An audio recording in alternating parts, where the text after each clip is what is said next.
Assalamualaikum warahmatullahi wabarakatuh.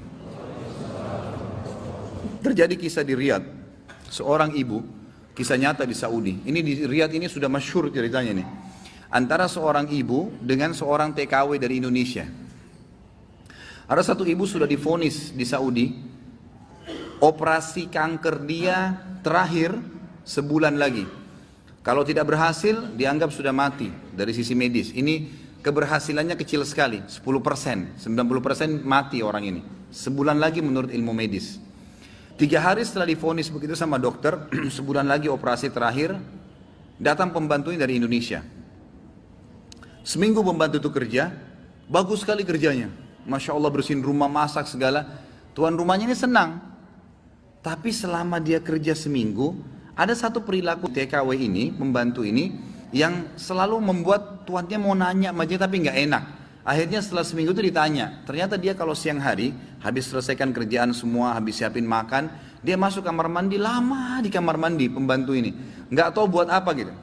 Pas dia keluar dari kamar mandi, setelah seminggu ditanya sama majikannya, maaf saya mau tanya, kenapa kamu ini setiap masuk kamar mandi, lama, ngapain? Langsung nangis tiba-tiba TKW itu menangis, pembantu itu menangis. Dia tanya kenapa kamu nangis? Dia bilang ceritanya begini sebenarnya. Sebelum saya berangkat ke Saudi di Riyadh ini, 12 hari sebelumnya saya baru melahirkan. Dan saya punya bayi di Indonesia. Saya lagi susuin. Nah saya tinggalkan karena keadaan ekonomi. Terpaksa saya tinggalkan. Visa sudah keluar, saya melahirkan, saya berangkat. Nah saya masuk kamar mandi ini, saya keluarin air susu saya. Karena kalau tidak payudara saya sakit. Coba. Kalau antum dengar keluhan seperti ini dari pegawai, dari staf, dari orang, apa yang antum lakukan?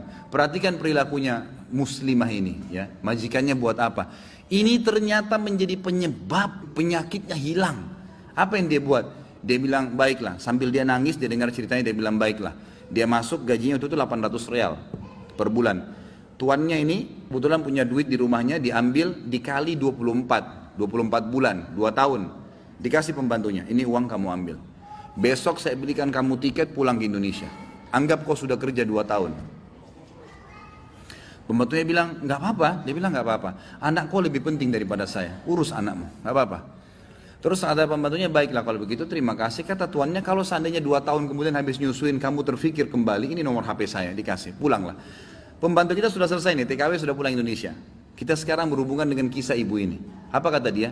Semenjak pembantu itu berangkat, mulai hari itu setiap hari saya menangis. Menangisnya bukan karena sedih penyakit saya merasa terharu, susah menggambarkannya, terharu betul dan bersyukur kepada Allah. Bagaimana Allah membukakan pintu itu buat saya. Saya selalu bersyukur terus sama Allah karena saya terfikir untuk kasih gaji 2 tahun.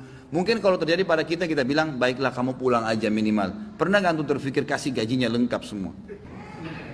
Dia bilang saya terharu kenapa saya bisa lakukan itu. Dan saya selalu bersyukur sama Allah. Saya bisa lakukan sementara memang ini ada vonis mati dekat lagi secara medis. Dia bilang tiap hari saya menangis. Dan setiap kali saya menangis saya merasa ada satu kepuasan dan keadaan saya lebih baik. Ringkas cerita, tiba masa operasi, ditelepon rumah sakit, disiapin semuanya alat operasi. Tiba di rumah sakit, dicek sebelum operasi, dokternya duduk setelah cek di kursi lalu bertanya, kamu berobat kemana sebulan ini? Kata ibunya, saya nggak berobat kemana-mana. Kamu tahu nggak, kanker kamu nggak ada, sedikit pun nggak ada, akarnya nggak ada, sembuh total, nggak ada, nggak mungkin terjadi secara medis. Ibu itu tersenyum lalu mengatakan, kalau betul apa yang dokter ucapkan, itu karena sedekah saya. Diceritain sama dia ceritanya, begini. Dokternya jadi nangis. Dokternya bilang apa?